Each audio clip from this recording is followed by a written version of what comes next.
was a cowboy I knew in South Texas.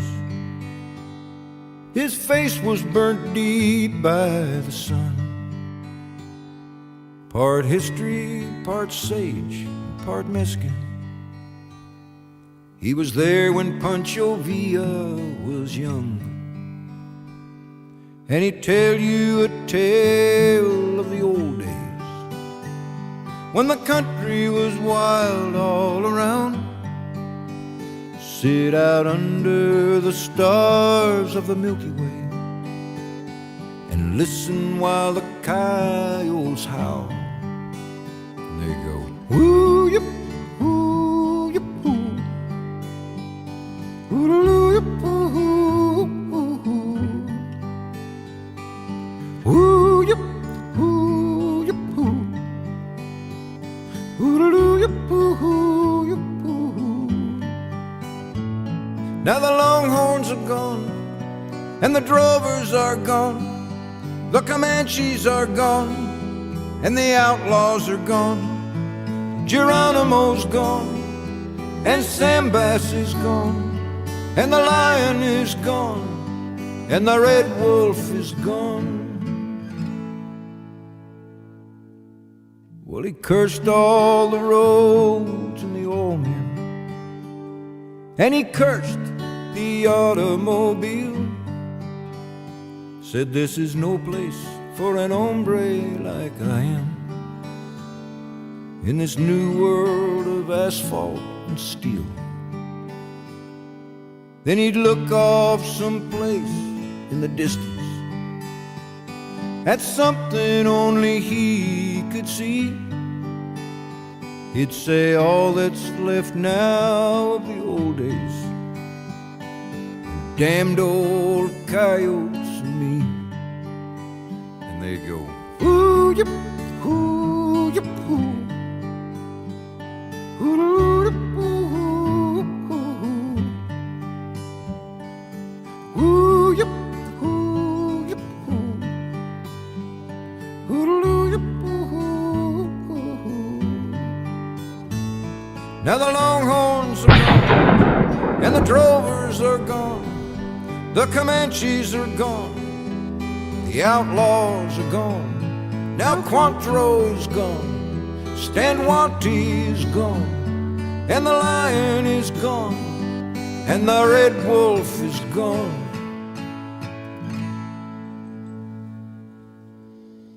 One morning they searched his adobe. He disappeared without even a word. But that night as the moon crossed the mountain, one more coyote was heard. And he'd go, ooh yip, ooh yip, ooh, ooh yip, ooh yip, ooh, ooh yip, ooh yip, ooh, ooh yip, ooh yip, ooh, ooh yip, ooh yip, ooh, ooh yip, ooh yip, ooh yip, ooh yip.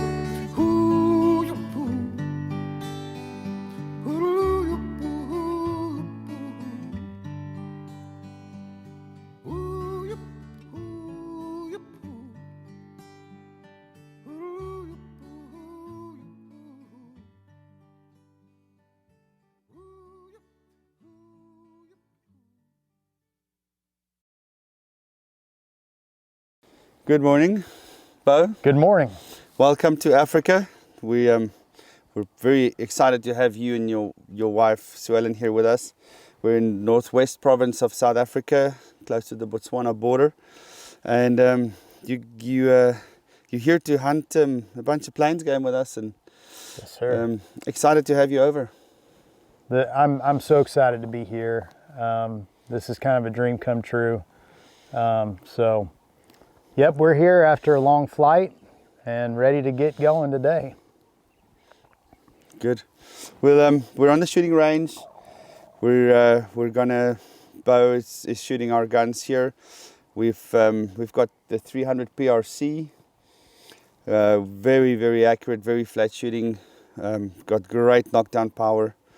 And then of course our trusty 375 that's loaded with 300 grain softs, and we also have 300 grain solids for buffalo if we do shoot buffalo. We're going to shoot both guns and check that they're sighted. You'll see that this the 6 scope on this 300 PRC is paired with our binos. So if we range, obviously not at 100, but once you get to 300, we'll start ranging. And wherever we range, whatever distance it is, it gives you that orange drop down. Okay. And then the 375, which we're going to shoot in a minute, has a 1 to 6 power with a backlit reticle. So it's got a illuminated reticle, and then if you hold it over anything dark, anything in the shade or something, it'll illuminate the crosshairs for you. Okay. So 2 great scopes and 2 great guns, and let's shoot and see if you're comfortable with the gun. Perfect. Perfect. Go ahead.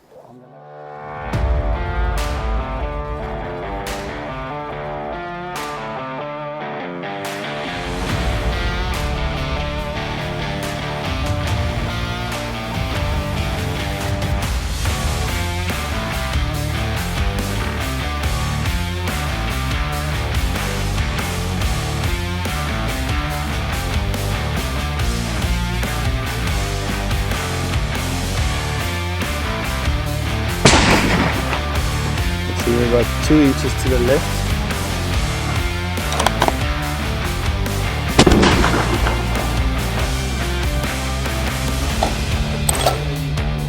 Down.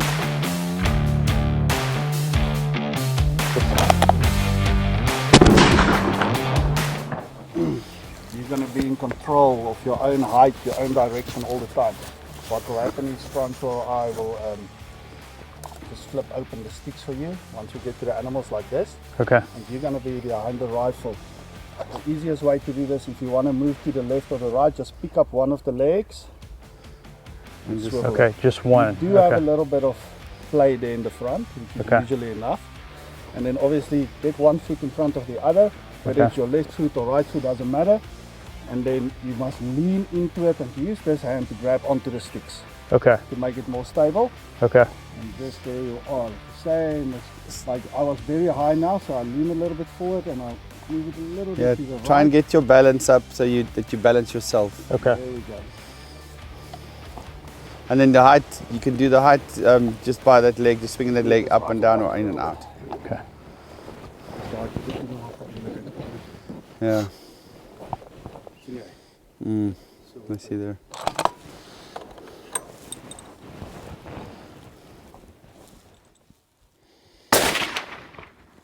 That looks very good. That's it. On the orange. Right in the center. Sweet. You shoot better on the sticks than off the table. I've been So- dry and firing off these sticks. I got some sticks at home.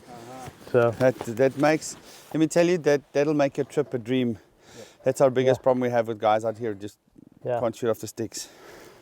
Want to take another one? Sure. Make sure it wasn't a fluke. No.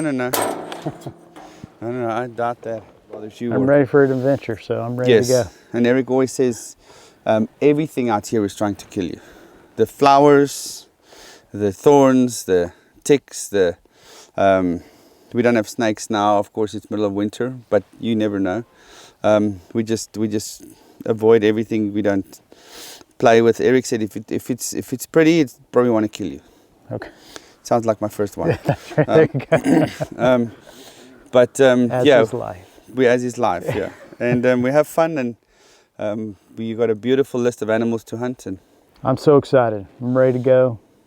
Ready to see what we can see and have fun.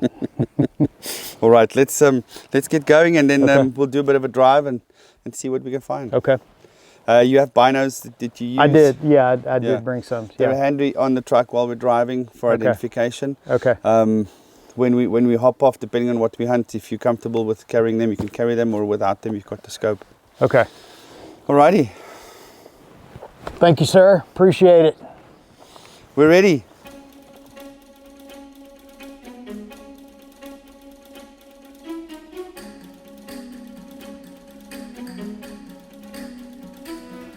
Right, Mr. Beau. Still early morning, but we spotted some oryx. Okay. So let's see our first stalk of the trip. Let's do it. Let's do it. Let's see what we can get. Good Okay. luck. All right. Thanks. Just stay right behind me. We try to make one line so the silhouette is smaller for them to see. Okay. Once we see them, we'll first see maybe there's a good one, maybe not. Okay. If it's not a good one, we come back. If there's a good one, we'll try and get a shot on it. Okay. With oryx, we shoot male and female. Okay. We look for the one with the longest horns. Okay. Okay.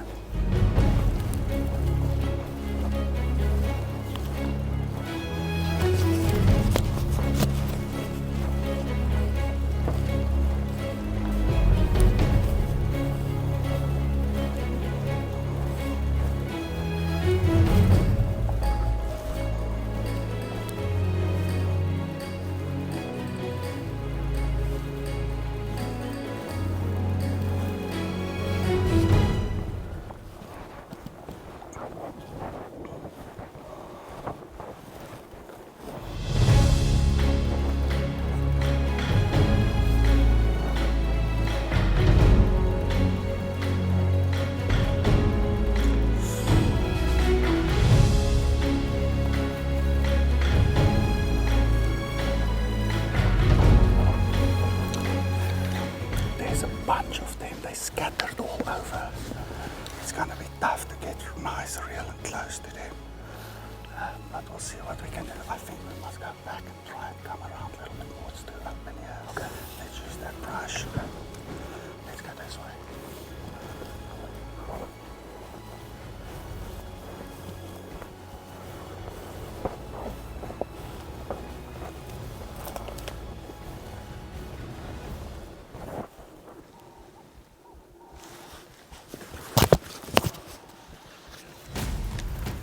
Slow and slow.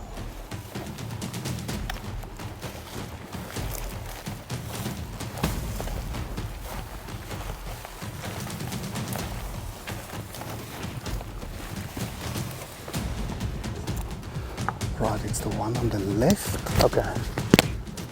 One on the left quartering away. If you can get it in behind the shoulder, you can take it there. Okay. Wait. Wah. Relax. Right behind the shoulder.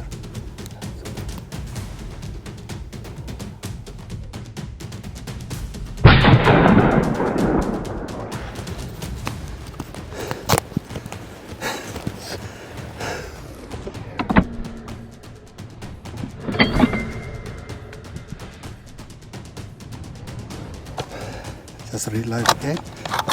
There you go. Put it on safety.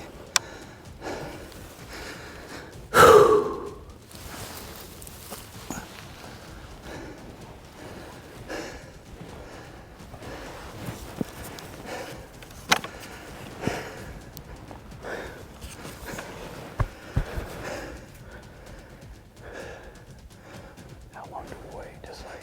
I just want to see. I see the horns is still moving a little bit. What an incredible shot! What an incredible stalk! Awesome. Just keeping on looking that way. Yeah. Because I think they saw us over there earlier. Right. That's why I said let's move back and come around again. Back. Work the wind. Yeah. Because they kept on looking that way and I think they saw us there earlier. Okay. Okay, let's walk up. So what we're going to do is you're just going to walk right next to me. Let's zoom your scope out all the way. Like that. So Okay. when you pick it up, you have an easy You want it on fire? No, keep it on safety. Okay. Once we get close, I'll tell you to take it off safety. I see it's still kicking a bit. Okay. But let's see what happens.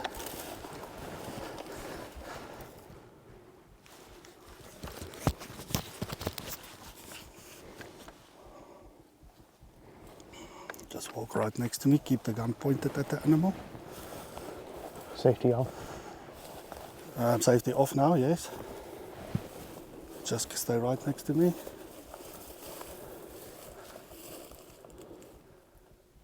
It's done. Safety Sweet. on. Well done. I'll take care of that. Don't worry Okay. about it. All right. I'm going to grab the rifle. You can enjoy a minute with your animal. Sweet. Well done. Congratulations. Thank you. Good Thank shooting. you. What a very successful first stalk.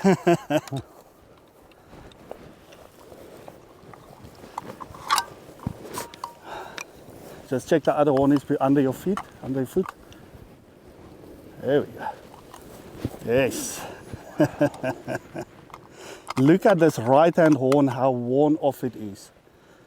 You see that? That's just age in there. Right here. Yes, just rubbing the trees and marking territories. That is what we call character right there. So we're here in Africa, and one of my hobbies is tracking.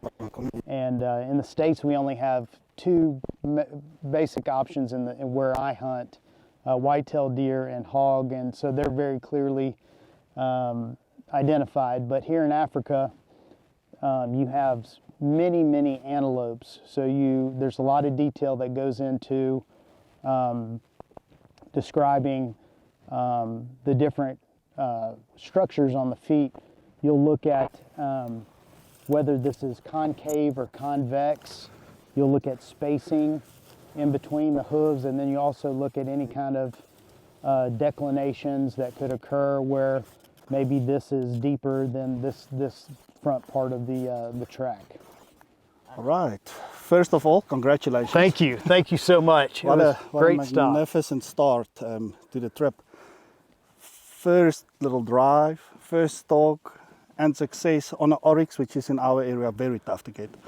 I promise you, I don't think you'll see another oryx this trip. Wow. But I'm not going to take away too much from it. I'm going to let you Sure. run us through what happened and what went through your mind. So we were kind of stalking, looking for possibly kudu, sable, but oryx is on my list, and we came across the oryx. We got out, checked the wind, put a stalk on, then it looked, they had quite a few animals out, so Eric decided that we needed to kind of loop around, kind of get more into the wind for the approach to the animal. He was quartering away, and probably about 100 yards, or 80 to 100 yards. And first species in Africa, I'm super pumped. My wife's gonna love the colorations. It matches her decor, so just pumped to be here. Professional stalk, and just excited. Unbelievable. What a beautiful oryx, end-of-life animal which we like to hunt. She's done her part for reproducing, and I don't think she will see next year the age she is, to be honest. So what an incredible animal to take. Again, it's going to measure well, not that we're chasing inches, but it's going to measure well. It's a nice one. Sweet. The circumferences there on the bases, it's just incredible. You can see the rings. It's just a beautiful animal. Altus mentioned it, this tail is exceptionally black, and that's just age that brings out all these beautiful colors. Awesome. Congratulations, what a beautiful animal. Thank you. Great shooting. Thank From you. the sticks, first time, well done. Yes, sir. Thanks for the stalk. It was awesome. It was good.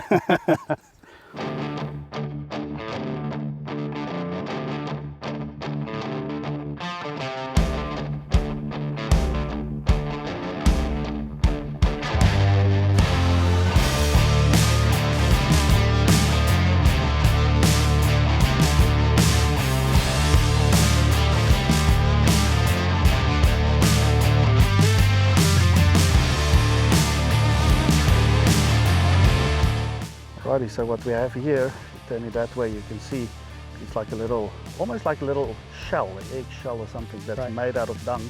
And this is what dung beetles do. Okay. So they collect this dung and dig a little hole. You see the little hole over here, and this thing will go and sit when it's still round, so it will just sit on it. Okay. It's still closed, and eventually the eggs that they lay will be in here, and the eggs will hatch. So they use the dung to lay eggs. Yes, yes. And the babies will also eat on that, and then they have that hole where they will crawl out of and become fully grown dung beetles. But it's pretty cool to see. It's rock hard, eh? Yeah, absolutely. You can see it's a mixture here of the dung and the clay that they use, the soil that they use to make this. It's pretty cool. It's like natural pottery. Yes, exactly. Pretty cool.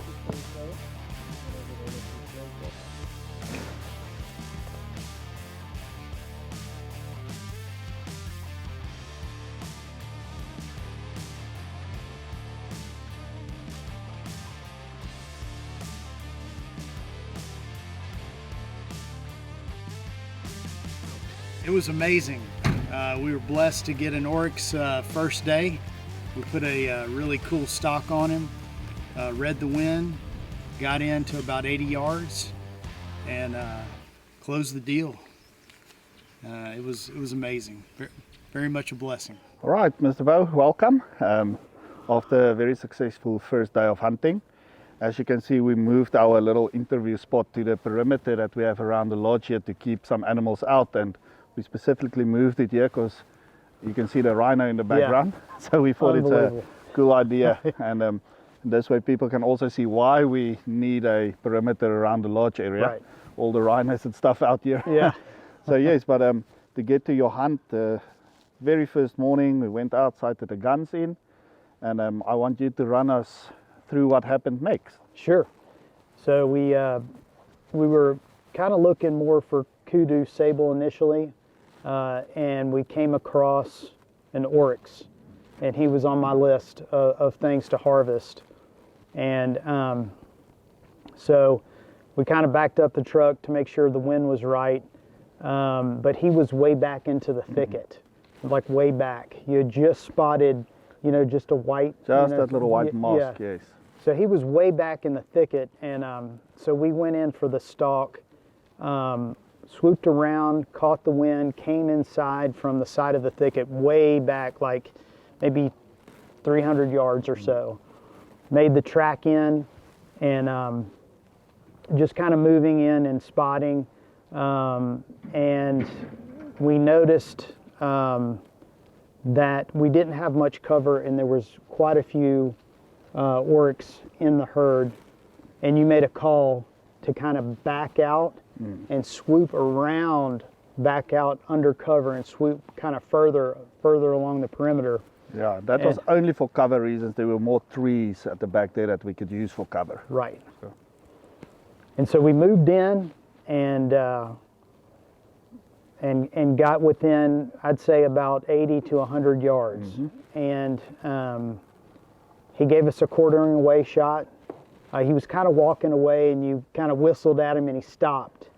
Gave us just enough time to take that shot. Yes, yes. And he went down like that. Yes, it dropped. And it was amazing. My first harvest here in South Africa.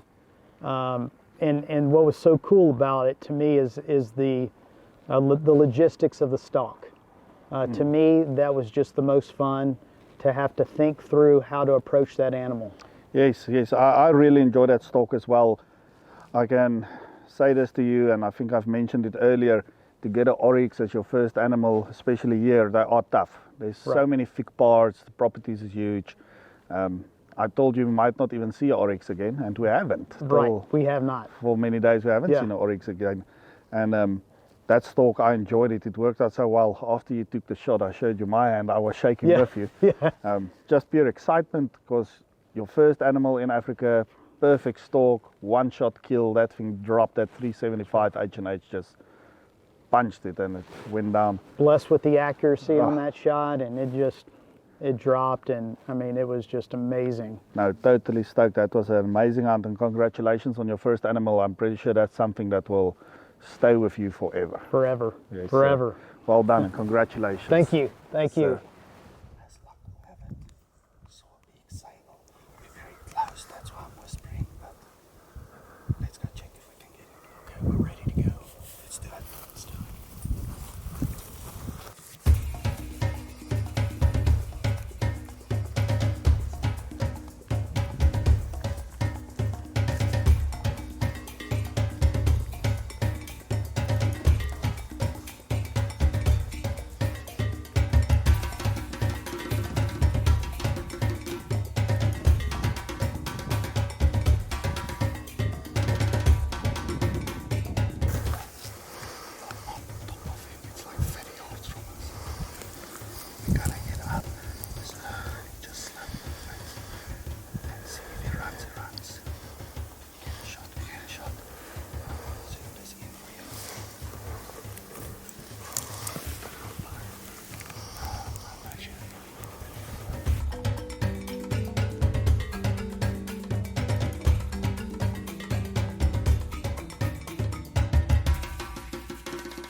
got a sable hoof here. A lot of times with sables, you'll see kind of more of a triangular shape. There's not a lot of negative space in between. Very triangular, and a little somewhat convex on the side, but a very neat antelope hoof. Right, well, it's still day one. So first of all, once again, congratulations. We just spoke about it, another iconic animal of Africa, very high priority on most hunters' lists. Beautiful sable bull. But you can run us through the hunt. Sure. What went through your mind was we spotted them from like 900 yards, maybe 1,000 yards out. Yeah, this animal was probably my number one animal, and we spotted him. There was probably, I don't know, about 10 of them, but he was on the far side, just huge horns. And we spotted him, and we decided to put a stalk on him. Then we proceeded down. The wind was swirling, which was kind of a concern. So we stalked for about maybe 200 yards, 300 yards, and he was in brush, and he could potentially smell us, but he couldn't see us, and he was going around in circles trying to figure out what was going on. And Eric decided to kind of push back into some cover to get a better view of the area and kind of let the wind settle down a bit. And we got a decent view of the animal. All I could see was his head, but we could kind of see his silhouette. And with this rifle, we were pretty confident we could get through the grass. So I had to kind of image where the shot placement was going to be, and he dropped On the first spot. shot. And then that is so important what you mentioned now. Once you, I don't want to say get used to, but once you learn and get confident in the equipment you're using to take those more risky shots through the grass, which is not a risky shot. I mean, that is where you want to shoot. So it's Right. like a what do you call it? It's like a calculated risk Right. that you're taking. Right. And I mean, we spoke to each other. I said, you can see he's facing to the right, his body is to the left. If you go straight down the neck, and you had the confidence seeing earlier what this rifle can do to shoot through that grass, and smart enough to imagine where the silhouette is, and Absolutely. pitch perfect, double lung, top of the heart. I love the sights on the SIG optic. It's wonderful. Oh yes, It's it wonderful. works. Once you get confident with your equipment, knowing the 375, and you saw earlier today with the oryx shooting through a little bit of grass, nothing compared to this, you take that calculated risk. Right. And again, just communicating, it's facing to the right, body is to left, smart enough to see the silhouette and get it down, perfect double lung, top of the heart shot. It dropped in its tracks. Beautiful animal. Congratulations. Thank you so much. I appreciate it.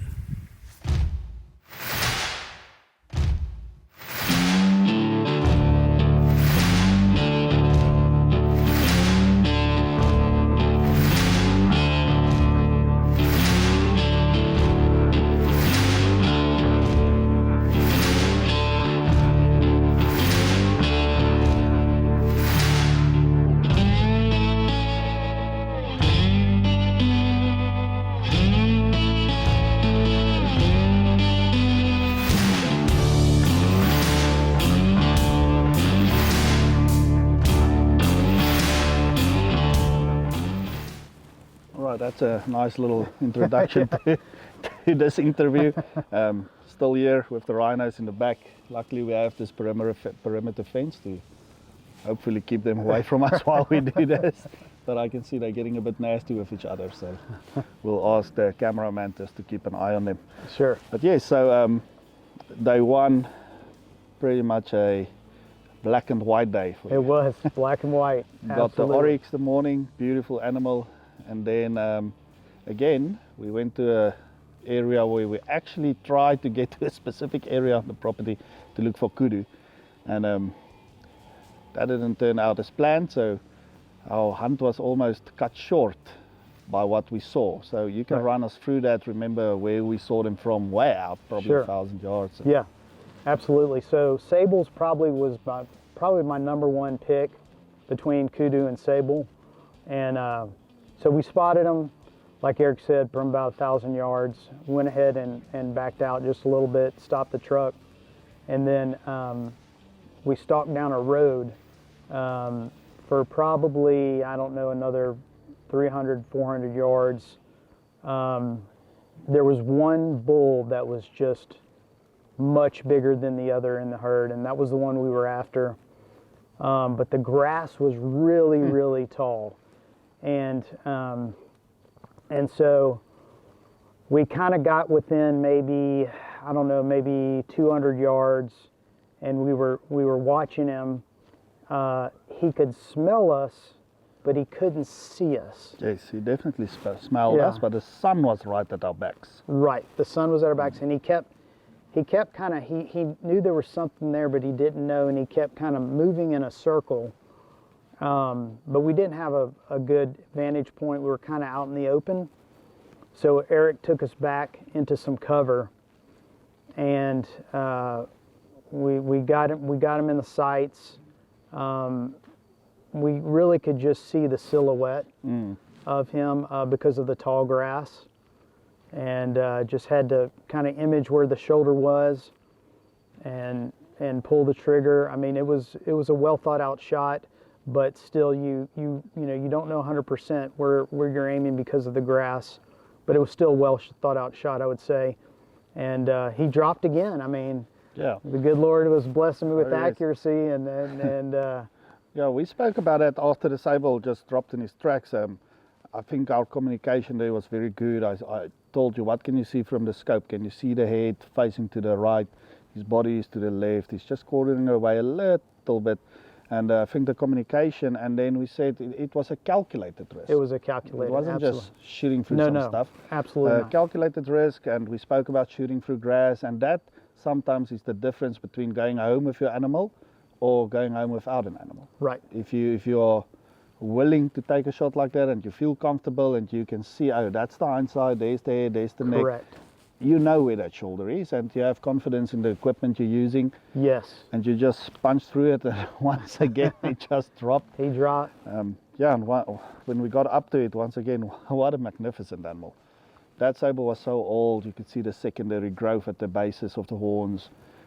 Absolutely fantastic shot. That's textbook. And that's why you're going home with a really, really nice sable. You were willing to make that calculated shot, and it worked out perfectly. Your shooting ability from the sticks, I need to congratulate you on that. Thank you. It's incredible, just dropping the animals. This trip so far, I haven't had to track any animals.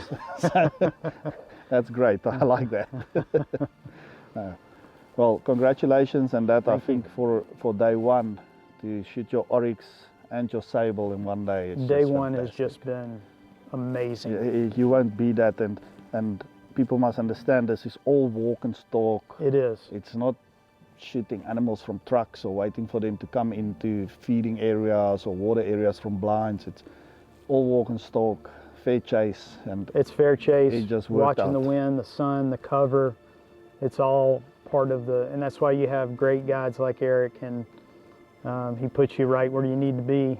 I appreciate So- it. Thank you, sir. Yes, sir. Congratulations on those two animals. That I will remember that day for a long time to come as well. Me too. Me too. Well done. Congratulations. Thank you. Thank you. Well done.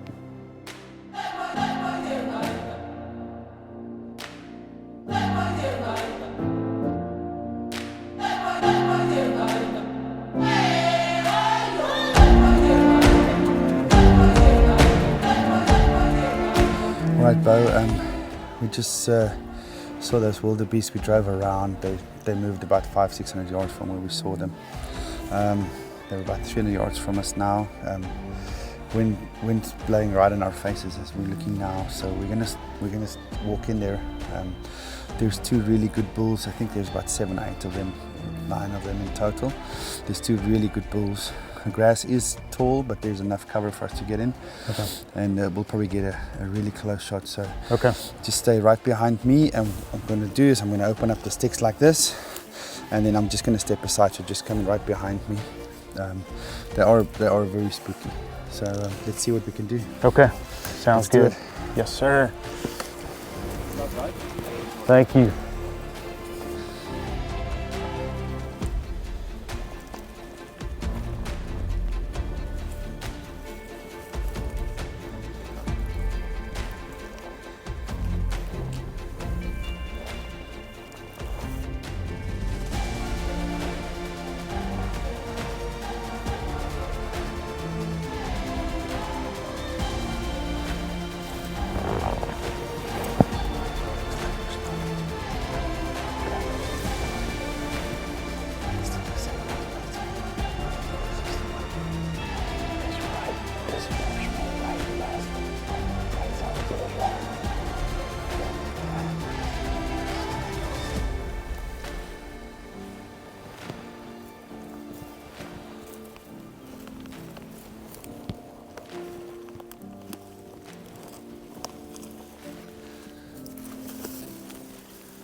Come right in here.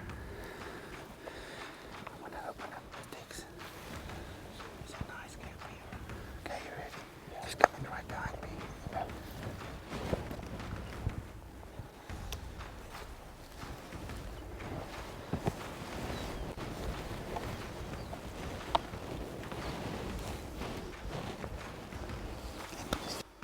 Alright, I'm ready. Okay, take it. I can see the belly from here through the binos, if you can make out his body. 1/3 from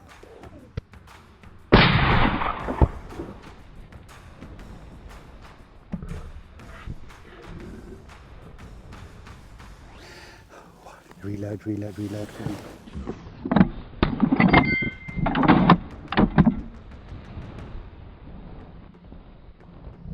He's watching. Damn, dude, that was fantastic.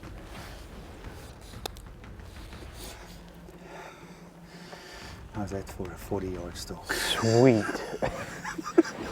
My hangover's feeling a lot better now. 40-yard stalk when I heard a wildebeest. Unbelievable. What the hell?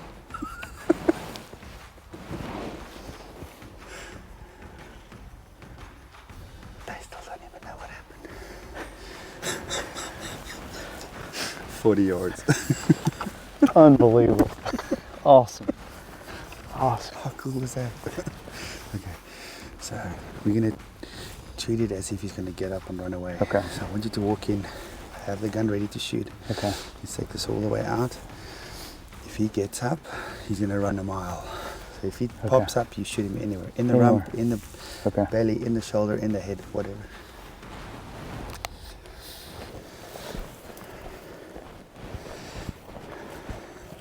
Look at that lung blood coming out there. Let's just watch him for a minute. Okay.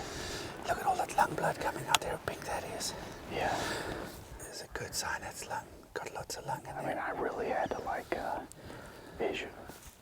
visualize. It was really hard to get like a perfect. Yeah. That was I just had to kind of very, very good shot. We couldn't have done this better.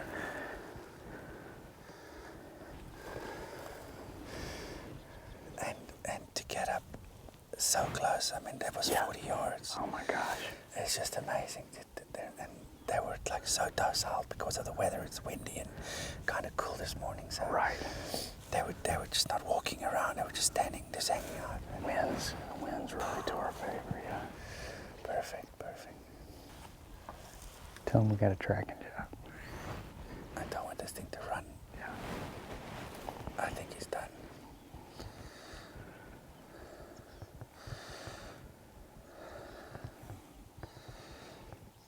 But if that thing gets up or tries to get up, you shoot him right where that blood is. Okay. Just a little bit lower. Okay. About 3-4 inches. I doubt whether he'll get up, but we just want to make 100% sure. Get it. Verstaan my? Okay, ons sal moet bloed vat. Die oom het geskiet en die ding het gehardloop. Maar ons het nou so 200 meter geloop. Daar is bloed, maar druppeltjies hoor. Kyk, inry tot daar by die haai, dan kom join ek julle. Ja, ry in tot by die hide. So. Just told him you winded it and it ran off. He has to come and up track.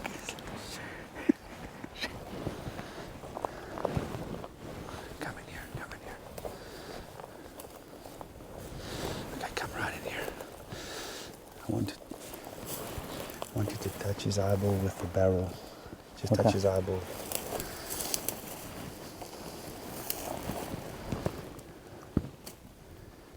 Okay, he's done.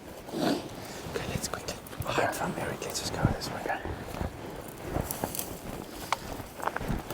I told him, I think it was a solid gut shot.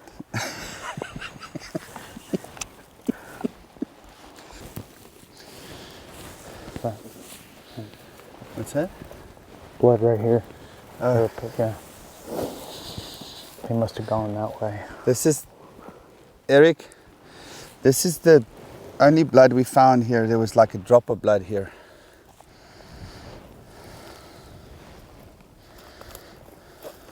I think I shot him high. There was a drop of blood. You see, I wiped it off on my finger here. Yeah, it was right here. Yeah, they went this way.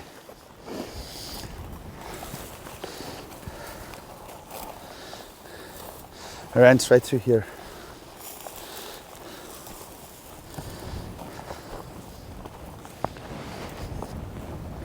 So there's a road just here. Okay. And then we go on the How far is that road? No, it's very close. About it. That's where we will see easily because Okay. really Fucking I'm gonna fuck you all up. Oh, that wildebeest just dropped in his tracks. We got 40 yards from it. He shot him. That thing just never knew what hit him. Just popped over dead. That was a nice one as well. Well done. Just look at that one. Yeah. All day. Well done. He never moved a millimeter, this wildebeest. Look at all these. Beautiful old bull. I walked through those bushes there. I thought I heard something there.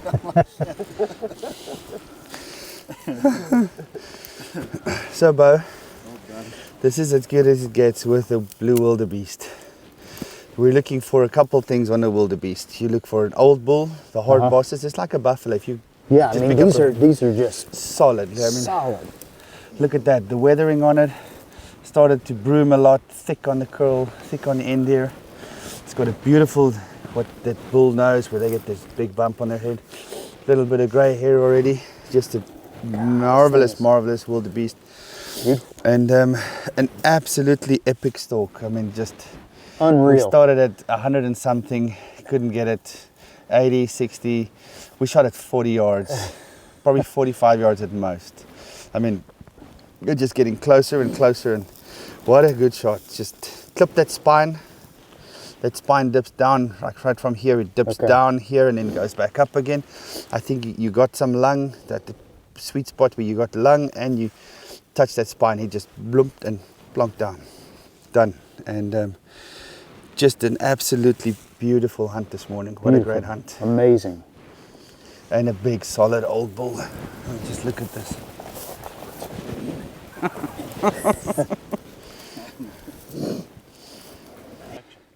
All right, Beau. What a great hunt. We started off at 120, maybe even more when we started to creep in there. Didn't get a shot at 100. We started at 120, 100, 80, I think 60 maybe, and eventually at like 40 yards, I think the last time, maybe 45 at most. Just an epic stalk this morning, and just wouldn't give us a shot. The grass is so damn tall.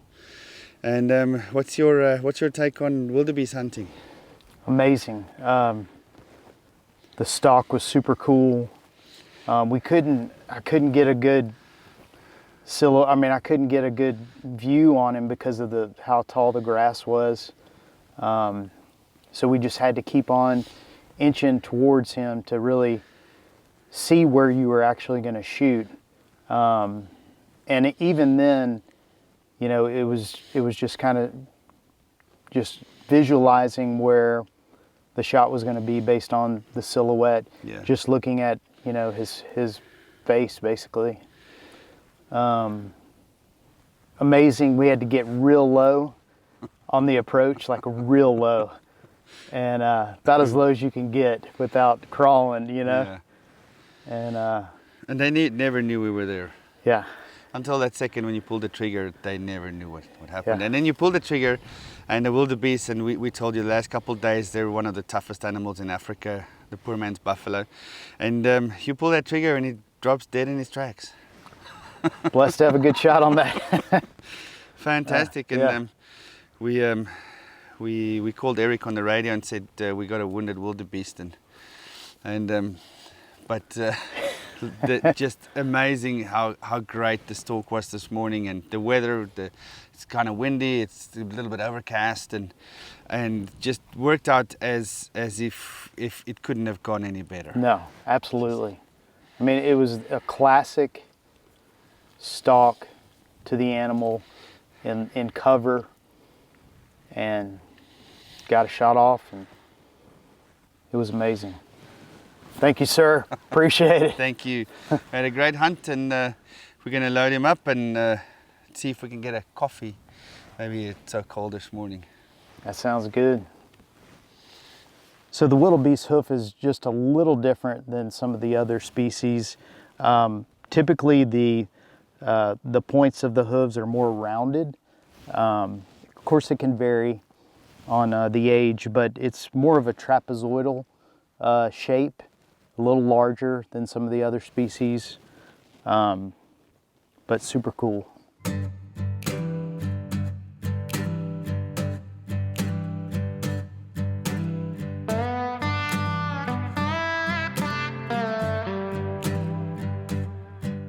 So Beau, with this awesome setting, we've got the fire here and we've got the rhinos here behind us. Luckily we've got a fence around camp here to keep them away from us. But we had an awesome day today. The big on your list was the blue wildebeest. Yes. And just an epic stalk, epic hunt. Everything was just fantastic. Tell us in your words what you experienced today. Sure. Well, we spotted kind of a shooter, blue wildebeest, and we came in. He was in some high grass next to some cover with some of the others of the herd, and we got real low. I mean, we stalked in real low, about as low as you can get without crawling, because we were pretty close to him, and we had to get in a little bit tighter to get kind of a good idea, a good spot on him. And we waited for a little while, and finally he got up, kind of presented his silhouette again, kind of shot through some brush or grass actually, and just kind of made the silhouette out and dropped him. Mm-hmm. So Incredible hunt, and you know that's something I'll remember for a long time. We started off, the first time we were on the sticks was at 120 yards, and we couldn't make out anything in that grass. It was so thick, and they're mulling about, and they're standing there. The weather was kind of offish, and so the wind, a little bit of wind, and so they're just standing around. They're not grazing, they're not going anywhere, they're just standing there. And once I set the sticks up for you on the binos, there was no shot. right. And I said, let's get closer. And we went closer, probably 20, 30 yards, set up the sticks again, and we're going low, as you said. We're going real low. Get in there, set the sticks up. Everything is in our favor at this point. Set the sticks up, no shot. Let's get closer, we get down again. And we did this 2 or 3 times actually. And the last time I said to you, we were about 60 yards away, and I said, look, we're going to go closer. If they bust us now, it is what it is. Right. But there's still no shot there. And we got up, set the sticks up. I ranged them at 45. It's like, okay, this is not happening. This is wildebeest. There's about 6 or 7 of them wildebeest bulls standing together. And I was expecting them to bust us any minute. Right. And we set up on the sticks for 40 yards and 45 yards, and you get on the sticks, and it's just instinct, I think, takes over. You are a very, very good shot. You got on the sticks, you said, I've got a shot, take it, boom, and he just drops in his track. One of the most notorious animals that can take a few bullets, dropped him in his tracks. He goes down right there, end of hunt. I mean, just if you had to make a video and explain to people what a wildebeest hunt is like, this is what it's like. Right. This is the ultimate wildebeest hunt. Just incredible. And you know, everything you've shot so far has been on the money. We've shot half a dozen animals, 1 bullet, 1 animal, and 0 yards tracked. You came here to Africa with your tracking skills, and I'm amazed at your tracking skills. You can tell us more about that in a minute, but I mean, just every shot that you take, boom, dead, on the spot, hunt over. You didn't even get to track any of your own animals. Well, it's part of that is y'all's skill in getting me to the area for the good shot. Y'all are professionals to the utmost, and just can read all the logistics on the approach, and that's key. You know, for people at home that haven't been to Africa, you saw this firsthand. There's so many factors that you have to take into account. Stalking an animal in the wild like this, where if they bust you at 120, 150 yards, they run off. And to get Right. from that safe zone, with most animals it's 200 yards or even more. And to get from there, you have to take into account the birds, the go-away bird, the infamous go-away bird. There's a bunch of eyes and ears around you. Franklin on the ground, guinea fowl on the ground, just one sound from them and the animal's gone. Right. Impalas, ever-present impalas, that'll snort at you at any given time. And the wind that's changing, we've been lucky the last few days. The wind is fairly consistent. It's not great, but you have, you know, like a 90-degree window on that wind. Right. Everything that counts against you counted in our favor today. And it just worked out perfectly. We shot a beautiful old end-of-life wildebeest.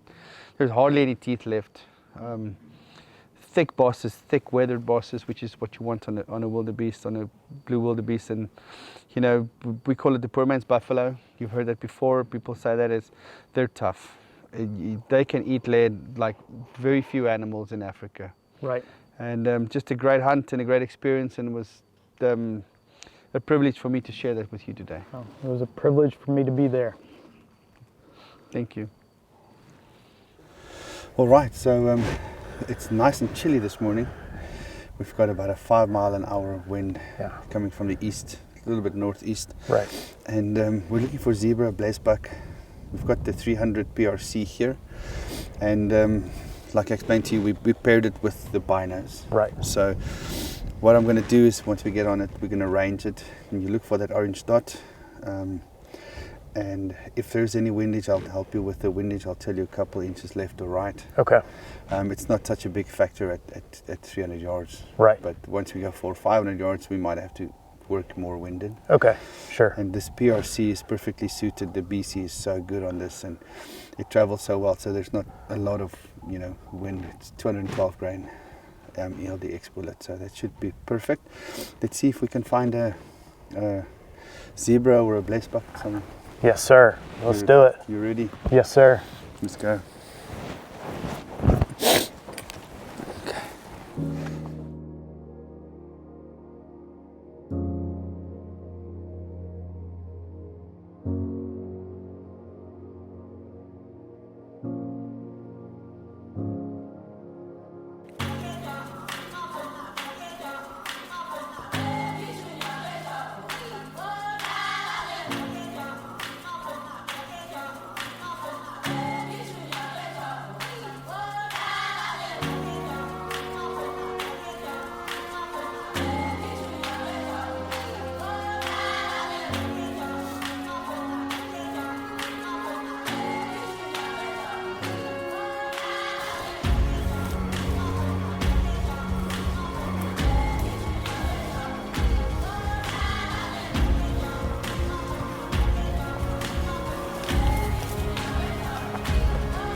range dot. Yeah, I got it. It's 257. Okay, If you've got a shot, you can take it. okay.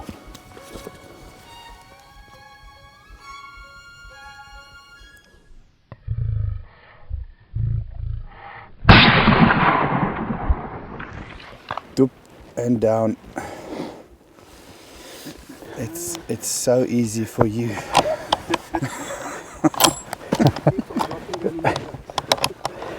Beautiful. Unbelievable. It appeared they kind of scented us, and so we came around and then had to get some better advantages because they kept moving, so we couldn't get a good shot. And then they were giving out those warning Yes. signals as well. Yeah, they were snorting at us. We Snorting. heard them. We came probably 700 yards, I think, in total from where we started, where we saw them, to get into a better position. And it's actually a great position in here. They're 257 yards on the shot, but there was a couple, and we looked for the specific one, and we Right. had to move left and right a couple of times to get him. But on him, and you pull the trigger, and he's just down.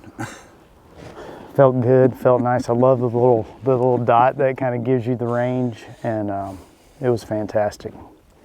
Right, Beau. So we've done the Blesbok now, Okay. which is on your list. Yes. They're part of the plains game, that we call plains game, and very common here to do, you know, kind of a long range shot on them because they like open plains and Right. getting closer. 260 is not really that long range, but what do you think about the system that we have with the scope and the, Oh, it's phenomenal. I mean, it really takes a lot of the guesswork out, and let's go through here. I loved it.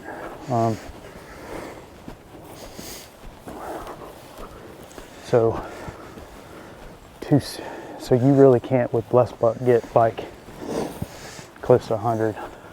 You can, but Oh, okay. it's harder, and it's easier to pick out a nice animal when they're not really spooky. Right.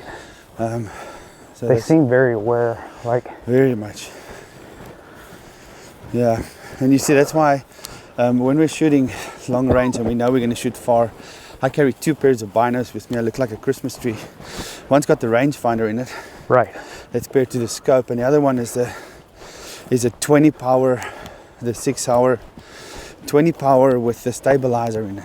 Okay. So it's like you're 20 times closer, and you get a very good view looking through that. And I use that from day to day, just you know, very, very good visuals. But obviously to range, we need to use a rangefinder, and that's why I carry 2 pairs, and works like a charm every time. And there's your Blesbok. Right. You have the gun, Okay. and you can go and have a look at your Blesbok. Wow. Look at this. Wow. I'd like to get a tape measure on him. How gorgeous is that? Oh, he's beautiful. Absolutely gorgeous. So here we have a Blesbok hoof. Some of the characteristics of this hoof, it's a little bit wider than it is long. You also have this kind of step in the back of the hoof, so this part's going to register deeper.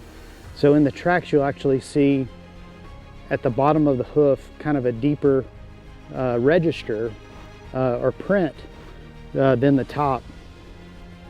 The other thing you look at in Africa is how the edges of the hooves register. This is more straight with a little concave area right here. So yeah, super cool tracks.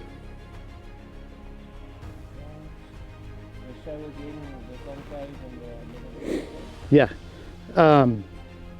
So on the sides of the hooves in Africa, one thing you have to determine is if the hoof is concave, which kind of goes around, or if it's convex, which kind of comes in. So this is a rather straight hoof, but a little bit of a convex area down about halfway through the hoof. Big nasal gland here. It's like a scent that they give off. And Okay. the males especially, which is quite common in them. But they have one thing that very few other animals have. They have a worm, a parasite, Okay. that lives in their nose. Okay. Yeah. And they get it from when they drink milk from their mothers. Okay. So they pretty much all have it. And it's one of the nastiest animals that God ever made. Really? It's about the size of your thumb, and it lives in their nose. And once you shoot it, you put it on the truck or in the slaughterhouse. Eventually, once the blood and water separates, because they attach like a leech, Right. and drink their blood. So once this animal dies, this big fat thing crawls out of his nose. It's the stuff of nightmares. But they are perfectly fine to eat. We eat them all the time, in winter time, of course. But it is also one of the reasons you see Blesbok shaking their heads. Have you ever seen them, like, they just shake Right. their heads? Yeah. Yeah. It's that worm inside their nose that irritate them. Old boy is starting to get grey here. Beautiful ridges. That is a great, great, great trophy. So the difference in the Blesbok and the Bontebok, they look very similar. The main feature in the face is this line is continuous through here. Okay, without the Blesbok break. has a gap. Okay. But obviously it's region. So you get the Bontebok in the Cape, in the Western Cape, right in Cape Town pretty much. Okay. On Table Mountain you'll have Bontebok. Okay. If you ride around, you guys going to Cape Town, you'll see Bontebok there. And it's same family, different species, but look very, very similar. There's a little bit of difference at the belly with the white, with the Bontebok, but commonly mistaken for someone that doesn't know. They look very similar, and we only have the Blesbok here. We don't have Bontebok here. But just all in all, just magnificent. Oh, trophy. I love it. I love the colorations. It's Beautiful. a beautiful animal. Beautiful animal. The horns, you're obviously going to mount this, but these Yeah. horns make great knife handles. You can feel here Oh, yeah. how well your hand fit in That there. would be cool. That's so cool. So, So I just got to mention that for viewers at home, you've shot 4 animals so far, 4 shots, 4 first time stalks, and 0 yards on 4 animals. yep. That says a lot. Well, good Lord put me in the right place, made my accuracy good these couple of days, and it's not over yet, so we'll see. Well, let's keep it up and Yeah. let's look for zebra impala. Okay, sounds awesome. All right, Beau. Once again, it's like a deja vu here around the fire tonight. The Blesbok hunt today with this beautiful setting that we have here. We've got the rhino here and the fire going, and just a magnificent day in Africa. Absolutely, absolutely. So today we got us a Blesbok, and it was on my list. You took us to kind of an area where they like to hang out, open fields, open prairie. We got in, we went through kind of a real thick cover to kind of access the prairie. And we did some spotting and decided that we needed to kind of go around the circumference of the thicket to kind of get further in before we started looking at an approach. Yes. And so we made our way around. And what was interesting about this is the go-away bird. And if you're not familiar with the go-away bird, it's a kind of a bird that gives out warnings to other species. Big grey bird. Yeah. The real name is a grey lurie, Okay. but the infamous go-away bird. Yeah. And so because the wind was in our favor, I do believe that that go-away bird was getting the Blesbok's attention. And so they were kind of looking at us, kind of wondering what was going on over there. And you brought us kind of through some thick cover to really have a good access point where we were covered, but we could still make out the species. And there was one bull that you really had your eyes on. And the equipment... Just start again, sorry. Just say there was one ram. We can cut this out. Just say there was one ram. Okay. Yeah, there was one ram that got your attention. And so we made the approach, and the equipment we were using today was amazing. Out of this world. Out of this world, where the binos sync with the scope, and at longer distances it gives you a red light to where you can put on your target as a substitute for holdover and that kind of thing. And That's amazing. yeah, so we were about 257 yards. He gave us a shot. I think we had to wait a little bit. There was some movement behind him, but then after the movement Yeah. kind of went away, you said take him, and we took him. I changed your name today to One Shot Beau. This has now been every animal so far.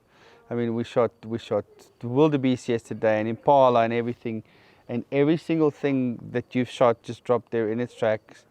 Perfect shots, great outcome every time, and zero tracking. Fortunately for me, unfortunately for you, you like the track. Yeah. But just beautiful hunt, just gorgeous hunt. We walk up there and this Blesbok is just massive. It's just so thick. The rings. The rings were just huge. And it's almost like a blonde color, the horn. It's like almost see-through in some parts. It's just a beautiful old Blesbok. Thick and awesome trophy. Amazing. Yeah, I was fired up on that shot. It was a decent distance from what I'm used to shooting. Yeah. And yeah, it was a perfect shot and just another great hunt. Yeah, we were blessed on this hunt so far. We've had awesome trophies, awesome animals, success, great shots, great fellowship around the fire, and you know, just a typical African experience that's hard to describe to someone that's not here. What's your take on that? It's probably the richest experience that you can have, between all the facets of what you guys offer, from the hunts to the food to the camaraderie. A well-oiled machine. Thank you. The way this works here. Thank you. And very classy operation. Thank you so much. And we made the best decision to come with you guys. Yeah, you saw us on TV. I saw you on TV. And we met in Houston in January this year, and you walked up to the booth and said, hey, we spoke on the phone briefly before, and you said, hey, I want to come to Africa, and 6-7 months later you're here, and here. We've had this awesome hunt and experience, and you know, there's one problem with coming to Africa, and that you want to come back. Absolutely, absolutely. It's awesome. Hemingway said if you only visit two continents, excuse me, I'm sorry again. Hemingway said that if you only visit two continents in your life, visit Africa twice. and if you're an outdoor enthusiast, if you love nature and hunting, and it's just so incredible, and we're so blessed to live here. This is our lives, but for visitors, and we love sharing this. This is what I do every day. I love sharing it with people. It's just such an exquisite experience. The nature, the sounds, the animals, the experience, the feel, the sunsets, the dust, everything is just exquisite. Absolutely, yeah, everything. It's just amazing. And thank you for sharing that with us. Absolutely. And you and Suellen, the other, I don't know if it's good or bad news, but you know, we have this thing here is friends for life. It's just like you bond so much in this camp, and the hunt and around the fire, and the nights and the country music, and you bond with people, and you share a piece of your life and your heart and your dreams and your it's a great experience. Yep, y'all are my people. And I think we feel the same. Yeah. You know, we connected so well with you guys, and we look forward to many years of friendship with you guys. Absolutely, absolutely. I'm here with Beau and Suellen from Texas. Beau, you know, we've been chatting for about a year now. About a year. And your first question to me was, what is there for my wife to do? And we are here today at the Elephant Sanctuary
Beau, Suellen, we've got an elephant, one of the orphans walking behind us. Yes, And it's quite scary, and we just have to keep on walking, Yes. minding the poop and minding him stepping on top of us. Yes. So, how awesome is this? You don't really get to experience this anywhere else. Only in South Africa. Yeah.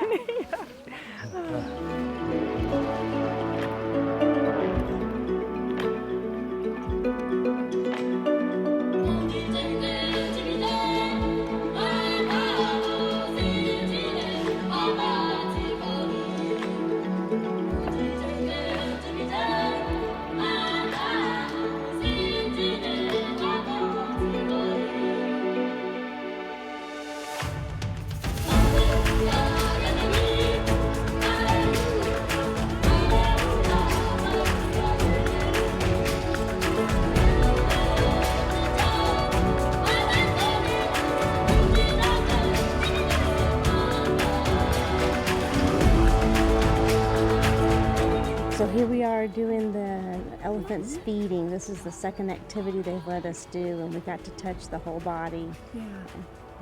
It is such an awesome experience. Like you were saying, how majestic Yes, they are. yes. And it's kind of scary. Yes. Going close by to them, but the texture of their skin and the interaction that you get, it's second to none. It's Very really neat awesome. experience. Yeah. Highly recommended. Yeah, definitely. And Mr. Beau, what's your belt made of again? Belt is made of elephant skin. All right, we have Miss Suellen here. I think she's preparing to shoot something, so we just got to the range. We just want to make you comfortable with the rifle. Okay. What we're first going to do is, without any ammunition, you're just going to sit here, close the bolt, look through the scope if you can see the orange dot, and you're just going to what we call dry fire, just to get used to the trigger. Okay. Okay. And then we'll go live and we can shoot and whatever. Just do this once or twice, so Okay. I'll do that. If this button is backwards, there, that's on safety. As soon as you're ready to pull the trigger, you just flick that forward and you can. Okay. Okay. It's live now, but there's no ammunition in Okay. it, so you can just feel that trigger a little bit. So this. Yeah, you can sit, if you can, sit down and we can move this thing Yeah. I to can. where.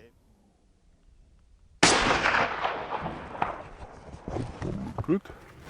That's still a good kick. I actually think it might be right by the bullseye. It's tough to tell. Oh, okay. When it gets close to that black part in the middle, It gets you too can't dark. really see the bullet Yeah. hole. So we'll take another one. Come on. That's throwing. Check it out. Oops. Yeah, on the orange. Unbelievable. On the orange. That's not that hard. What are Yeah. y'all talking about? Let's go there and check. But I think that's Okay, good let's go shooting. check. I think you're ready, and that's if you hit the target every time. It's not much more we can do. I'm his wife. That was good, but except it makes my head hurt. I think that sound is so loud. Yeah. But that was really cool. It's suppressed, so it's actually less sound than Oh, really? you would normally experience. Really? Yeah. And less kick than yours. Yes. That's Oh, pretty yeah, good much kick. less kick. Threw me off my chair. Well, your first time shooting a big caliber rifle. Yes. I said to Mr. Beau, you could see from where you started with the dry fire to your second and third shot, how fast you actually found the target all of a sudden. Once you get used to it, and there was your first shot, which is a kill shot on any animal. That's your second one, which I said to Altus, I think it hit the bullseye, and it did. And your third shot is phenomenal shooting for your first time. So fun. And that's why I said, well, we can't do more than that. You're ready to hunt, so well done, No great need. shooting. Awesome. Thank you so much. That's a killer right there.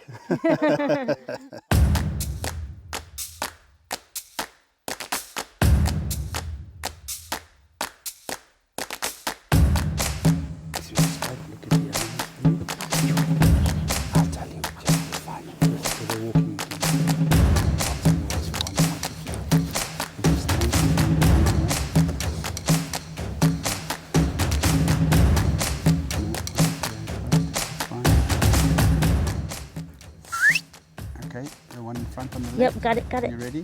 Got it. The safety off. Take it.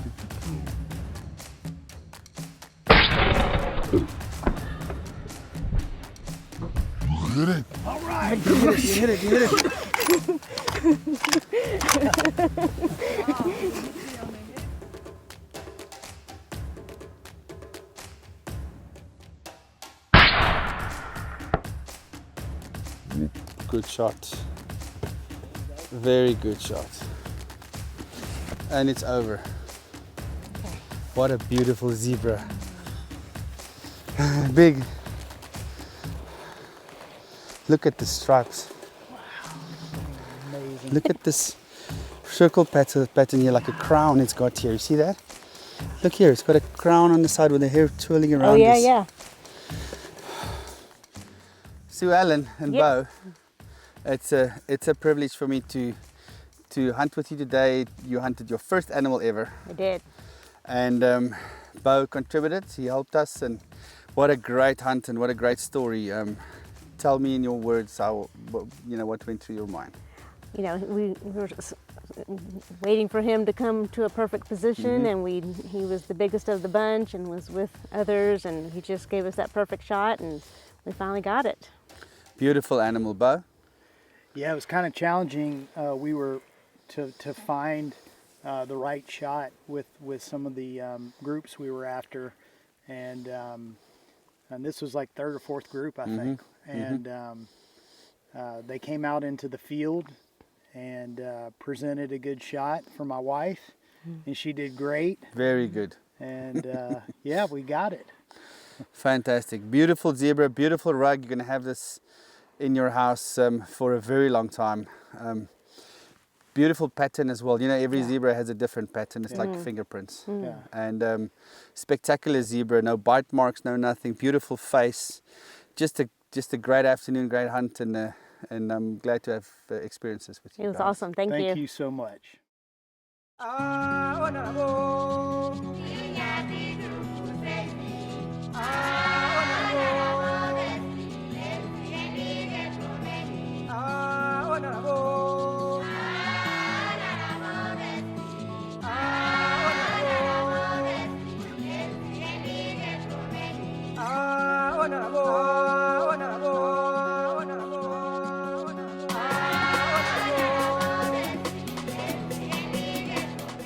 All right, so today was a special day. It's not every day in Africa that we have someone shoot their first African animal, and it's also not every day that we have someone shoot their first ever animal. That's right. First ever. So a very special day for us. Suellen and Beau from Louisiana here with us this week, and we've had a splendid time. And you decided you wanted to shoot something and shoot a zebra. Yep. And you guided me through all the steps and where to shoot, and we stalked it for a while, and we found the perfect one. Fantastic. It was a great day. It's kind of hard, you know, from my perspective. I'm trying to find you a zebra, and it's supposed to be in the open, and it's supposed to stand still, and Right. and they never do that. Right. They were all clustered today at numerous sites. Finally, they went out into the plains. They know something is up. That's right. It's like, and they're bundled together, and then there's buffalo behind them, and then we find one that's in the open, a big one, nice one, and I look through the binos and there's another one in front of it or behind it, Right. all the time, Yeah. or the grass, or there's a bush or something. So, I mean, we were probably at it for an hour and a half before we found a beautiful zebra standing out in the open. I wasn't sure it was going to happen, but was glad to get the opportunity. It was just special and great shooting, great everything. We had a great time this afternoon, and it's special for me to share it with you and Beau, you as well. I mean, you were there when your wife shot her first ever animal. It was awesome. I mean, we've done some pistol shooting together, and Francois asked me, do you think Suellen would like to shoot? And I said, well, I don't know. We'll ask her and kind of encourage her through it. And so Francois did a great job, just being very patient. Yeah. No pressure. Yeah, no pressure. Just kind of walked her through it, and she did a heck of a job. And I'm so proud of her. Thank you. And she's able to share this experience. That's right. with me, Yeah. which is really what it's all about. Yeah. So, We did Yeah, it it's together. special. It's bonding. I think we said it last night. Is when you share a hunting camp with someone, mostly just guys. Yeah. But like in this instance, Carmine is here. You are here. It's a bunch of boys, and we party and we hunt hard. But to share it with your wife is special, and Yeah. you bond, and it's a different experience. Yeah. absolutely. We'll forever have this experience together. We encourage family safaris, Yeah. family hunting trips. Because back home you hunt Yeah. as a family. Yeah. Right. And it's such a great experience for us to see you guys come around the world, come here and we set you up on these animals that we take for granted. We see them all the time. I mean, we've got rhinos right behind us Yeah. right now, and we get you out here and you're hunting as a husband and wife team. It's awesome. Yeah. Definitely a special occasion for us both, and to be here with you and your family and at your lodge. And it's just been an amazing, our first Africa visit has been nothing we could have ever thought it would be. Absolutely. It's I want to recap. I want to jump back to late last year when we spoke the first time, and you were like, I don't know, I want to do an African trip, but I saw you on TV, and like, we want to do this, but we're not sure. And we met briefly, about 20 minutes, I think, in Houston Yes. in January. What went through your mind, the whole process of the plunge coming to Africa? So, I've always grew up, watching shows on TV, African hunts, and I always wanted to do it. I love the outdoors, and just never really felt comfortable. I didn't know where to start, and I didn't know who to call or how to put one together. And I was watching the Sportsman Channel, and I saw Kaiwai, and I said, I like these guys. There was something about it that clicked with me, and just got on the internet, found some numbers, and gave them a call, and they made me feel real comfortable about moving forward and the expectations, and the expectations have been exceeded. Thank you. Far. They've been exceeded. Yes. Thank you so much. A very professionally run outfit. The logistics are handled, and you can just enjoy yourself, but at the same time, have adventure, and that's what I was looking for. And we did today. We did. Indeed. We Yes. had an adventure today. It's Yeah. a marvelous experience, and thank you, for trusting us. And for us, this is our way of life. We do this every day, and for myself, I've done this for so many years.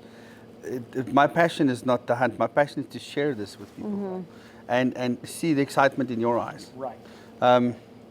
We hunt almost every day of the year, and for us, it's not just another hunt. I live through your experience, and it's so awesome for me to see you, and you're so excited. And okay, calm down. Okay, you got it. It's like I live through that, and it's awesome, and I appreciate that. And I think this is not the last time that that we meet. I agree. Yeah. Well, we'll catch up in Houston in about 6 months, I think. Yes. Yep. But yeah, thank you for sharing this with us, and what a great experience today, Suellen. Congratulations. Thank you so much. And Beau for just awesome guy. Yeah, you know awesome your guy. stuff. Yep. Let me tell you that. I need to give you this compliment on record that we have a lot of people that hunt with us, and you really know what you're doing from tracks, which is the first for me. And just, I mean, even some of the bird species that you knew, the science, your animal knowledge was exquisite, and it was a pleasure hunting with you guys, and we look forward to doing it again. Yes, thank you so much. Thank you so I much. sure appreciate it. Thank you. I am joined this evening by the lovely Suellen. We are making a jalapeno popper, something very different, this version that I've seen going around on social media. And I'm going to try and cook it on the fire. So we are using zebra that Suellen harvested yesterday. And Suellen, this is something that we love doing, is once the client has harvested something, we will cook something for you that evening to taste. And Well, it's special to me knowing that that's, it's full circle. Exactly. That what we harvested is Yeah. now being used, and it's special. Very yes, and you special, get yes. to taste it. And that's right. Yeah. Yes. So, Francois always said before, because he loves using zebra in most of his dishes. Zebra doesn't have a lot of taste, so I'm just going to flavor it up, and with the jalapeno and all the spices and the herbs, or I'm not really using herbs, I'm just going to combine some cream cheese and onion and chopped up not chopped up garlic, that's something that you can use, just some chopped up jalapenos, bacon and cheese. So yeah, let's just put it all together and then see how it works out at the end. All of these things have amazing flavor, so it's going to be wonderful. Cool. So this is where we are now at the fire, and it's hot. Oil, so be careful that you don't get burnt. I'm going to throw some on here, and you might have to help me. That's why I gave you an extra piece of tongs. Okay. So I'm just going to sear the one side. Okay. Let me show you. This is my theory, my thinking of how this is going to be put together. So yeah, okay, so that's not too bad, and it's got a nice sizzle. So this has been our approach since we started the show, is to have meals that's easy. This is obviously not that easy, but I mean, you can tweak it the way that you want to when you're out in the bush or in the field, and you just want to cook something, and the ingredients is not that difficult to come by, and prepping it and whatever. Stove top on a cast iron or air fryer. But what I'm really saying is when you're out hunting and you're camping or something, this is something that you can prep. Okay, so let's go and put this all together. Okay, perfect. Okay. That took a bit of work and skill to put it all together, but this is our end result. It's worth the time. Well, let's see what it tastes like. Okay. Earlier I said we put I melted some apricot jam. So while we cook it on the fire now, I'm going to baste it with that, and hopefully that's going to just put all the flavors together. Yeah. I think I should make the apricot jam a little bit, throw it here in the bottom, so that it sort of makes a stickiness. Let's see how it goes. It's That's what kind of. What are we thinking, guys? It's good? Very tasty. Bueno? Sí? muy bueno. Muy bueno. What you think? Oh my God. I know, isn't it? Oh my God. How does it taste? Really, honestly. First time zebra, she never ate zebra, she doesn't want to that eat is zebra. off the charts. Yeah. Lekker never. Good. Right, good morning, sir. Morning. Last morning of the hunt, still looking for that elusive impala. We're going to do a little blind walk just down here, I would say about 400 yards. Okay. There's an old cattle area where they used to work cattle and whatever. So there's a watering hole there, there's some nice trees with good leaves, it's dry this time of the year, so the animals like to hang around there this time of the year. Okay. I know it's a very good spot for impala, but we can also see warthog there. If we see a big warthog, we shoot that first. Right. So, Right. But we'll see what we can find down there. This watering hole has been good the past 2 months for us, so Okay. let's hope for the best. Awesome. Sounds good. Let's do it.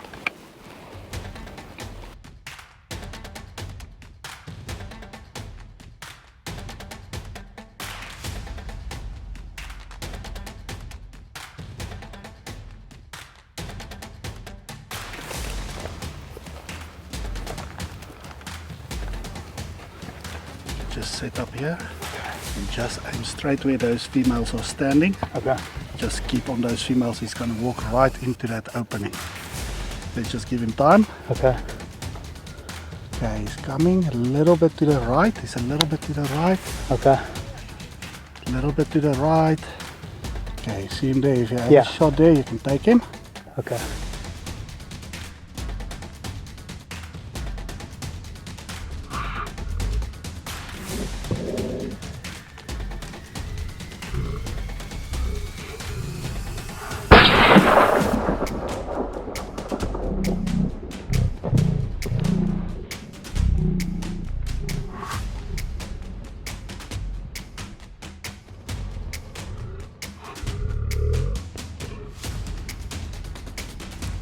Right, reload.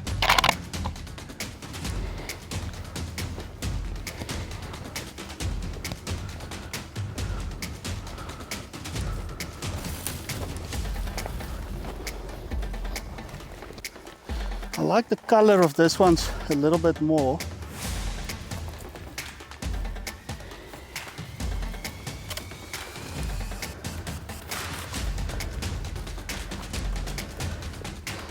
See, he's losing a lot here. Yeah. We went under this.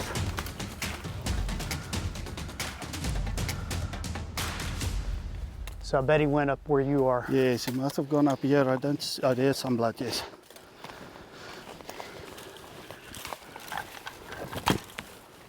Seeing blood over here. So I think he came up here. Don't know. Maybe that side. Maybe this side. Let's just check. Okay.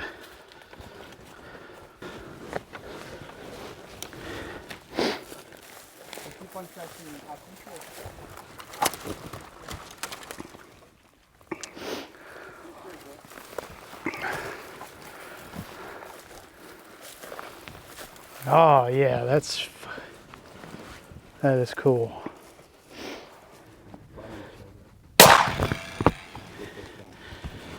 What's crazy is how camouflaged he was. This brush is so thick, and There. I said, what? She says, there he is. you spotted There him. he is. There he is. Good job, What must I Corey. do? What must I do? I said nothing. You got it. Good job, bro. Bring the woman in. Yeah. I mean, how long Guy? hours have you been doing it? I came in for literally a couple of minutes. You came in, Listen, dude. That is. you get a woman. Bring to a find, woman in when you can't find when you shit. can't fix To find anything. shit. She'll find shit. That's unbelievable. At home as well. That is I'm unbelievable. just waiting for everything. I heard an impact, so that's good. Romain came up here and said, he said, what are you looking for? We said impala. He said, that one. Is it blood? Yeah, he's down, just here. Just on the other side of the Or was it laying? He tried to get up, but he was all wonky. Oh. Beautiful. Well done. I'll drag it out for you. Okay. If you hold this, I'll bring it out. Yes, sir. Put it here.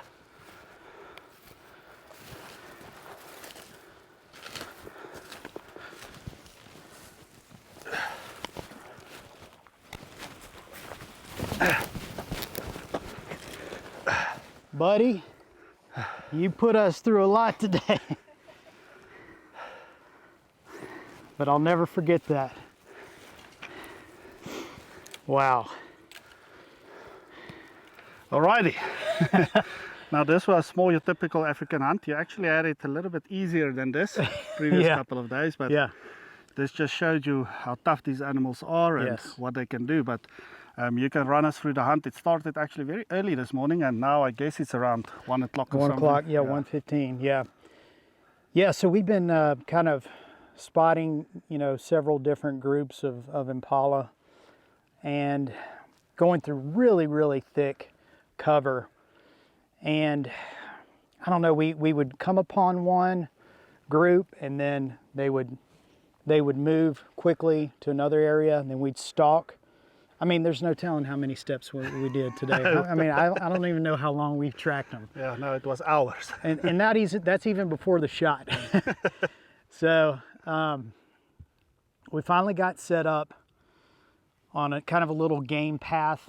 There was actually some kudu coming through, and Eric said, just keep your muzzle pointed down there, and there's a ram going to come through the group. Finally came through, but on the sticks I was set up, but the ram was more to the right. So when I moved to the right, I was a little bit off kilter, and when I shot, honestly, I didn't think I hit him, and we looked at the video, and we did get a shot, but it was far back. We think it was kind of a liver slash gut shot, and we found blood right away, and we tracked him 400 or 500 yards or something like that. It's up this mountain. We're on top of this mountain now. We climbed up here, and up here it's really tough. We've been tracking him for, I mean, probably at least an hour or two. Yeah. And then we just came up and we spotted him and took a killing shot. He wasn't completely dead yet.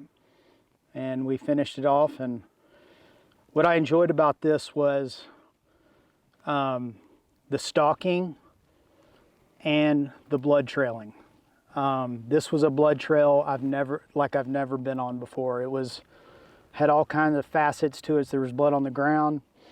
There was blood on grasses that kind of indicated, grasses and thorns that kind of indicated the side of the animal. And but it gave me some good, kind of really good experience on the blood tracking aspect of things. And it just kind of completed the time here. Oh yes. Now we can say, now that it's dead, it's actually fun to do that. Yeah, yeah. If we didn't find it, it wouldn't have been as much fun, but it was actually fun to do this. And again, great shooting. You mentioned that you were a little bit off balance. This ram stopped, I would want to say, from here to the camera just too soon. Yeah. If you had 3 more steps to the left, you were on it. So you had to move a little bit to the right, but still made it work. Still made it work. And it worked out beautiful ram. Everything we want, all the thick ridges coming up straight. You can actually see the tips are worn off as well. He must have been an inch or two longer in his days, but beautiful, beautiful, beautiful ram, and we found it. Congratulations. We found it. Awesome. So happy. So happy. Well done, sir. Thank you, sir. It was a fun hunt. Thank you, sir. Oh, it was fantastic. I mean, a true hunt, stalk, blood trail. I mean, all in one. I mean, amazing experience.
All right, Beau. We had a great week hunting here in South Africa. We're in our South Africa camp, and we've had a pleasant evening around the fire and the rhinos around the camp here in Buffalo. We're cooking one of my favorite dishes tonight. This is zebra. This is what a zebra inner loin looks like, a zebra fillet looks like, and that's pretty much the whole fillet like that. And what we're going to do is I have some pasta rice here. So this is that we mix that with. This is just regular pasta rice. So what we're going to do is we're going to slice this real thin. Okay. And the trick is here to cut across the vein. We make real thin slithers of the zebra, and then we're going to cook that on the fire in a cast iron skillet with some oil. And we've got barbecue spice. This is a very simple recipe, and I love one of my favorite recipes for campfire. And then you've got your meat, you've got your pasta, and then I always have one sauce. And this comes in very handy. This is these little sachets. This is honey mustard, but you can use whatever you feel like. I know in the US you get lots of different sauces. You're out in the backwoods somewhere and you want to cook something quickly. You've got an inner loin of an elk or whatever you hunt. Whitetail is good. You slice this really, really thin, and you got a sauce, and you got pasta rice. This you can cook on the fire on some water. And this is a 10-15 minute meal that is really wholesome. And you've got your carbs with the pasta, you've got your game meat, which is fantastic. And this is a really simple recipe that you can make back home in no time, and it tastes fantastic. All right, so what we're going to start with, we're going to take the fillet. I'm going to show you how we cut this.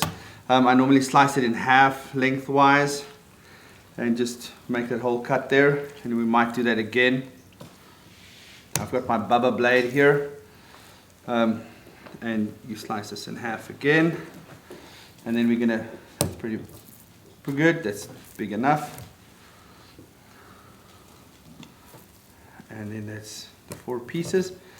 We're gonna slice these up. I'm left-handed, so it looks like it's the other way around for most people. And then what we do here is we slice this really, really thin, and this is where the important part comes in. You want this really thin because the zebra is so tough. Even the fillet, you slice it thin because we're going to flash fry it in the cast iron skillet. All right, guys, we've got the inner loin all sliced up. You slice across the vein. So once you fry this up, it's like really, really tender.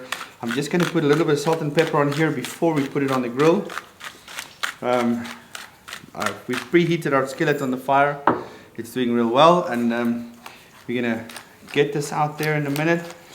And this is just flash fry. We don't want this more than medium. And we'll cook that in the oil and get it off and drain it. And then once this is ready, we're gonna add our sauce to that. This is our honey mustard sauce, but you can use any sauce that you want. Barbecue, teriyaki. I've done this with teriyaki sauce. It's fantastic. Any type of sauce. And then once you're ready, you add your pasta rice in there. And this is a 1-pot meal that turns out to be very filling and very easy to make. Great outdoors meal to make. I'm gonna throw that in there. That's okay. Put that over here, and we're going to stir this up on that skillet. Can I get some light here, someone? Yeah. Really nice. Okay, we're adding some more salt and pepper. We'll do the taste test in a minute. Alright, so this is just ready. We've got the pre-cooked pasta rice, okay. And this is just any type of pasta rice that you cook. I've done this with regular rice as well, like a paella. This is ready to go in. We're going to do 2 or 3 big scoops of pasta rice in here. It's been out here for a while, so it's nice and thick. And this is a 1-pot meal that works really, really well. Right, so we'll wrap that up and stir that through. And just about a minute for that pasta rice to get soak up in there and get that flavor in there.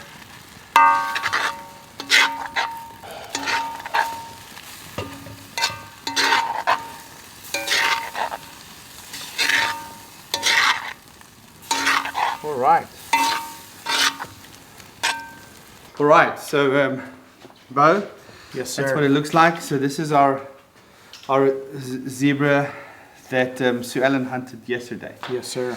And like I said before, this is when you cook an inner loin. I don't mind cooking this within a day or two after harvesting it. Right.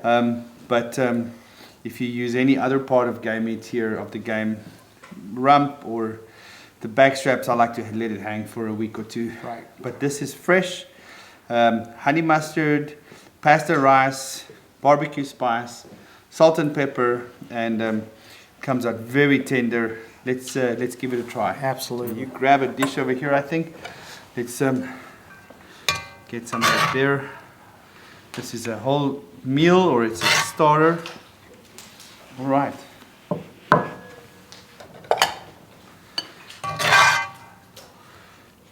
Yes, perfect.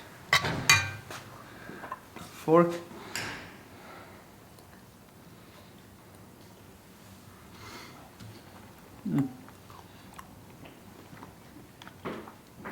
It's so tender.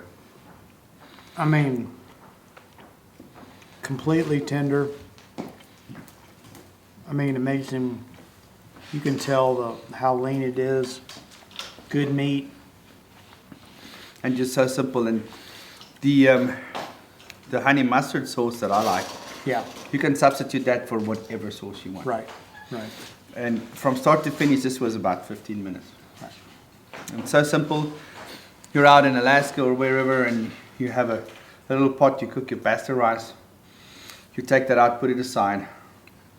You take your elk fillet, slice it up real thin in 2 minutes on the fire. Pour a packet of sauce or a tin of sauce in there. Add your pasta rice, and you got a whole meal. Absolutely. Fantastic. All right, so this is the Africa Club that we have, and this for us is a big thing. It's like a rite of passage, and me, Eric, oldest, second oldest, third oldest, or second, third, fourth oldest hunter in this camp that's hunted in Africa. We all went through this. When you're 7 or 10 or 5 or 20 years old, you get initiated as being a hunter, and you do that in the States as well. I know, in most parts, I've been dubbed and dunked and smeared and in a bunch of places in the US. And for us, it's a special occasion because it's a very select club. We started looking into this maybe 5-6 years before COVID, and we said, I want to know, this is me, I want to know how many people from the US that hunt come and hunt in Africa. And I Googled to see how many American hunters come to Africa in a year, and how many hunters are there in America. And less than 1 in 1,000 people in the US that hunt ever make it to Africa. Wow. 1 in 1,000, less than 1 in 1,000 ever make it. So it's a very select club. You go back home to Louisiana and there's 1,000 hunters there in this, or I'm sorry, Texas, did I say? I'm originally from Louisiana. Oh, that's why, I'm sorry. But anyways, you go back home and there's 1,000 people around you that hunt this 1 out of 1,000 that come to Africa. So much ado about nothing. This is a small initiation, and we're gonna welcome you to the Africa Club. Okay. And I'm gonna start with you, Okay. because you're a lady, and Thank you. this is not terrible, but basically what this is, it's a little piece of liver. You can hold on to that for me, and then you're gonna bite that, and you can spit it out or chew it, whatever you do. Okay. But and then when you're done, I'm just gonna. Oh no. We call it Simba you. We're gonna Simba you. Oh no. So- Are you gonna get me? What are you gonna do? Okay. Yeah, So put that Suellen, theme welcome, song over this. welcome Okay. to the Africa Club, and it's a pleasure for us for you to have done it with Kawa Safaris. Here's your little piece of liver. Oh, well done. That's not bad, and you are now part of the tribe. Damn. And apparently the oxygen or the iron in there is good for the Oh, For oxygen. the skin, good. yes. I'm talking shit. I don't know. Thank you so much. Welcome Well to the done. Africa Club. Congratulations. Thank you. And then I have the privilege of doing this to you, sir. Yes, sir. Here you go. I'm going to take your cap off. Okay. Though. All right. There you go. Might be a little bit more than that, sir. Alrighty. Welcome. Welcome. welcome. Awesome. And Thank you, sir. congratulations. Thank you. Excellent hunting. Excellent shooting. Something to remember and be proud of. Well Thank done. you. Thank you. Well done. Thank you, sir. All right, Righty. and then that's how you become part of the Africa Club. There we go. Proud to be. Okay, guys. I've got a mouthful of bread. How is it? Is it cooked or not yet? Say So right. good. Okay, begin hoor. Okay, ask again. Carmine, is it cooked through or is Oh it? my god, it is so good. I just put some butter on. Yeah. I had some left over from the chili poppers. Yes.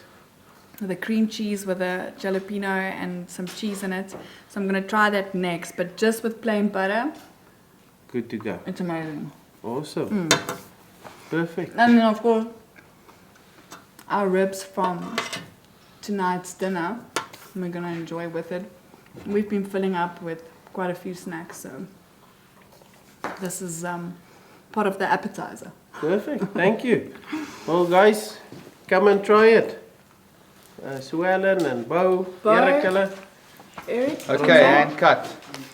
And we're gonna leave it rolling, play some music Yeah. for us. Altus, I'll cut some of these up for us. Okay.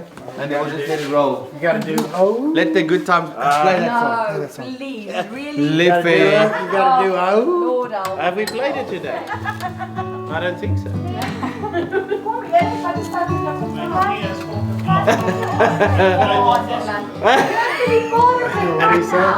He went to go get ice and there was a wheelbarrow in front of the fridge.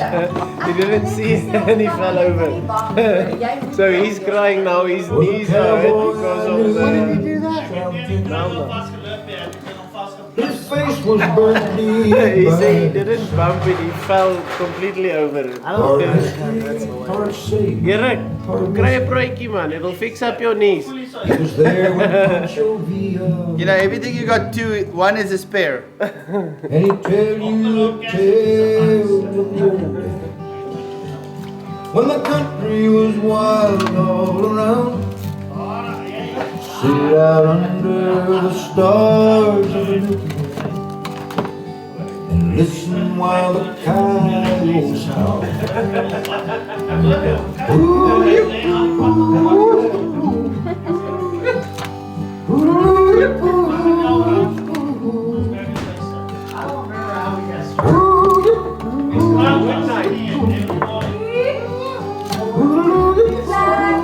Ja, Waar is die grapefruit dat ons gehad? kijk daar onder, daar moet nog een blikje of twee wees. and the glories are gone, but the names are gone, and the outlaws are gone.